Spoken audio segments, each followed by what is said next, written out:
Hello everyone, this week we are going to start talking about the message.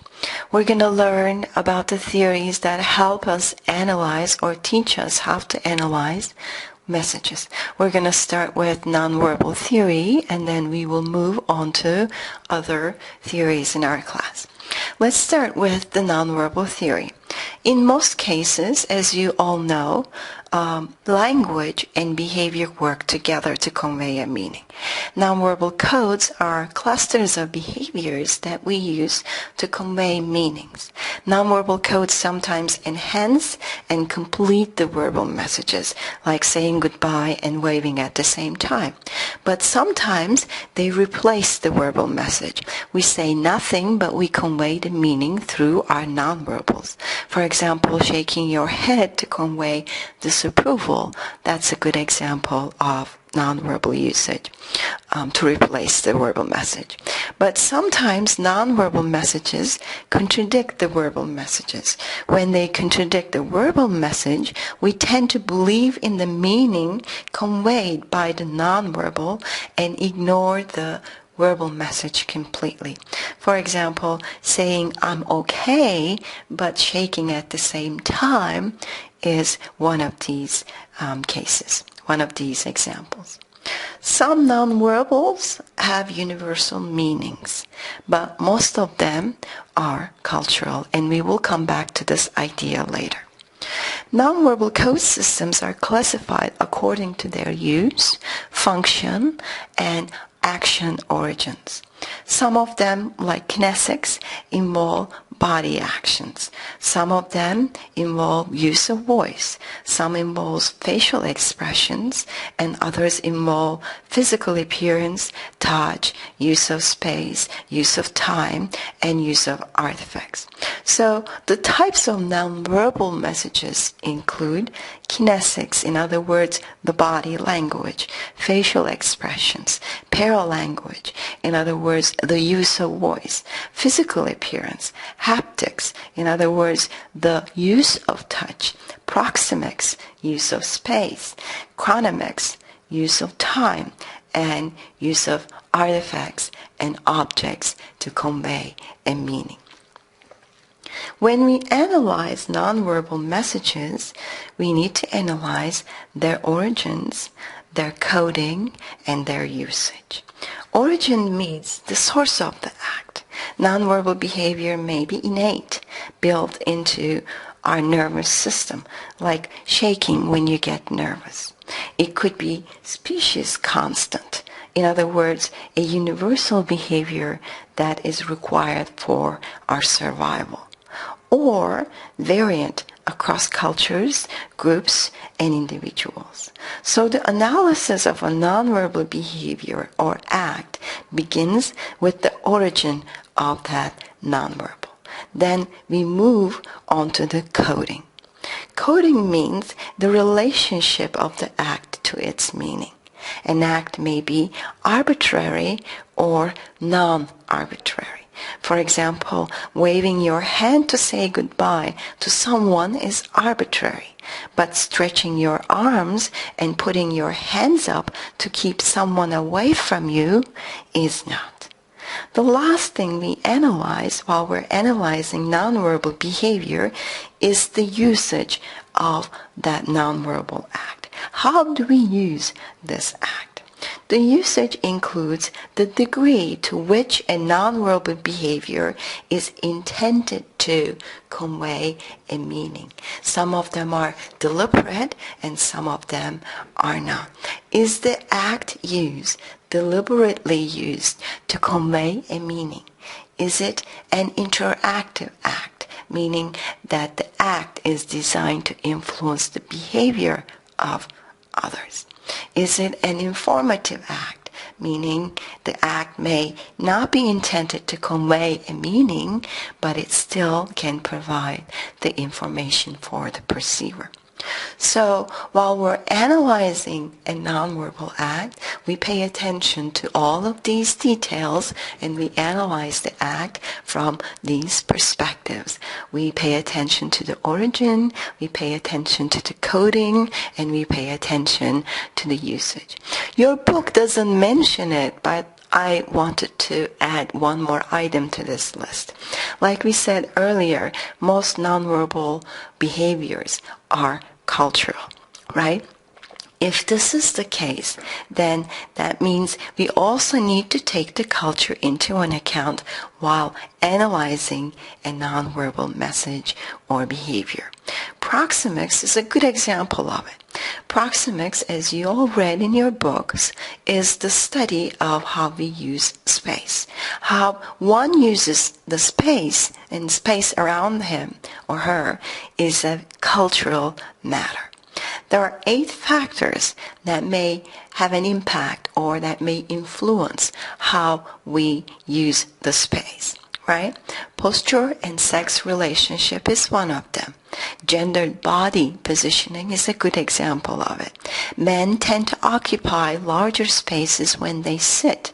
They, stretch their legs, they stretch their arms. But women, on the other hand, tend to shrink and occupy as little space as possible. And this is cultural. It is about feminine culture, feminine socialization versus masculine culture and masculine socialization. And we need to take it into an account.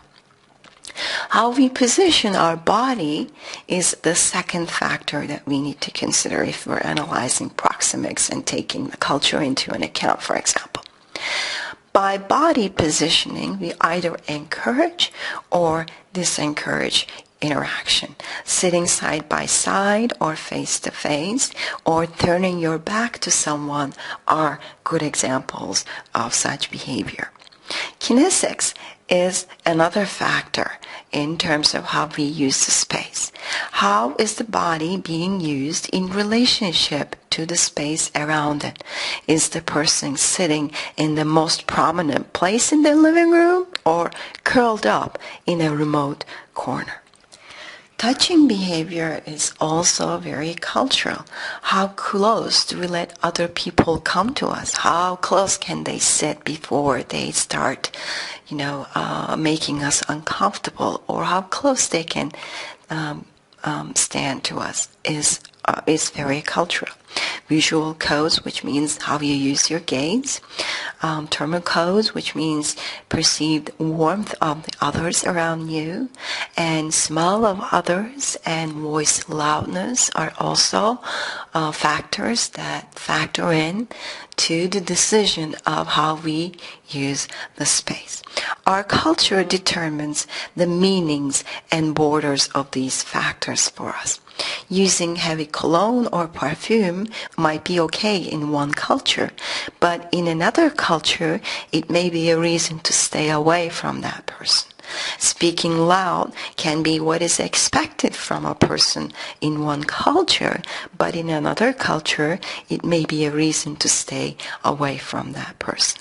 So examining the cultural norms while analyzing the nonverbal behavior is always a good idea. Now we are going to switch our focus from nonverbals to text. Here's an interesting theory from Paul Ricoeur. We tend to think that texts have fixed meanings. Ricoeur disagrees with us. He says, once the text is written, it becomes alive. It becomes independent of its author and his or her intentions. It can be consumed by anyone and interpreted by anyone. Most often than not, he says, texts can be interpreted differently than the original author intended. Ricoeur calls the separation of the text from the situation distanciation. If you ever sent an email to a friend, and if that friend understood your message differently than you intended, you can relate to what Record is saying here. He argues that there is an important distinction between texts and speeches. Text cannot be interpreted in the same fashion as live discourses can be, because text exists in a permanent form. Speech, on the other hand, is temporal. We hear it and it is gone forever. But texts live on, he says. Record believes that there is an intimate interplay between the text and the interpreter. The text can speak to the interpreter and change him, he says. The interpreter sometimes can appropriate the text.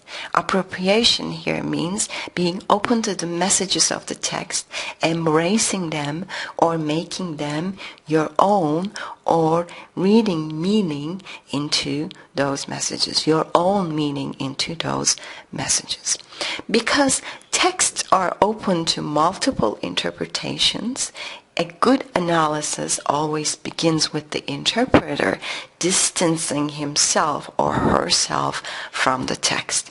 In order to discover the true meaning of the text, we first need to distance ourselves from it. Although the good analysis begins with distancing ourselves from the text, it ends with appropriation of that text. So he proposes what he calls the hermeneutic circle for interpretation. This cycle has two phases: explanation and understanding. Explanation is empirical and analytical. You take the text apart, break it into its parts, and study each part and look for patterns in the text. Understanding, on the other hand, means interpretation. You broke the text into its pieces earlier. Now it is time to step back, look at it subjectively, and interpret it as a whole. So researcher repeats the cycle over and over again. Fish has a different take on the issue. Fish is a literary critic, mostly known in the field of English and literary studies. Much of his work centers around textual interpretation.